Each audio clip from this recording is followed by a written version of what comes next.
One of the most fun ways to grow plants is in a thing called a terrarium. Great for kids, but also good for the big people too. What do?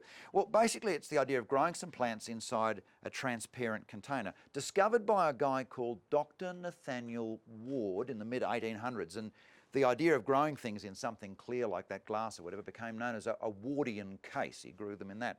Been used for a long, long time. What do? Well, you get something, be it an old fish tank, maybe large glass vessel, or a specially made one like this, made as a terrarium. Clean it out to almost hospital cleanliness, and then it's just a series of layers to grow your plants in. First layer of gravel. On top of that, layer of charcoal to keep everything in there reasonably sweet. We're putting some sphagnum moss on top of that to stop the stuff from the top, the potting mix, gooking everything up. So as I said, then it's potting mix. Never use soil. Modern potting mixes are sterile, and that's important for that. But once you've got all your layers in, you're ready to plant.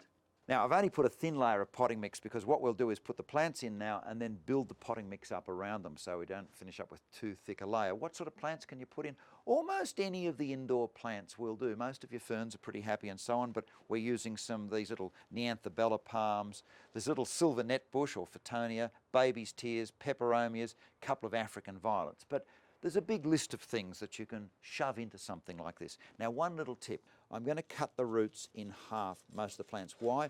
Well, I don't want to build up too thick a layer of gunk and bits and pieces at the bottom. We've got to keep it fairly shallow. Now, whilst that would damage a plant if you're potting it up outside, in this enclosed environment, which is very humid, this is fine.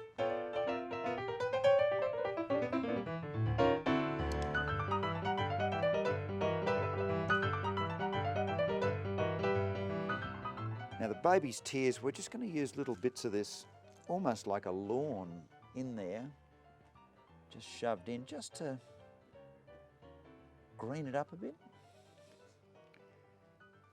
And it's quite safe to do dreadful things like this to baby's tears, in other words, to pull it apart, shove it in, particularly when you're putting it into a terrarium. Well, the terrarium's now planted. Remember, they do conserve their moisture. The potting mix is actually damp, so we're not going to water them in the normal way, just with an atomizer, but obviously we're going to take some pains to try to avoid putting too much of the atomizer's water on the leaves of the African violets. They tend to resent that a bit. Well, what a great conversation piece this is on a table. Now, when it's sealed like that, doesn't need to be watered very often at all. In fact, these can go weeks and weeks and weeks without watering, but again, just a light watering with an atomizer. If you drown them, the plants tend to die. Occasionally you trim them if things get a little bit too rampant in there.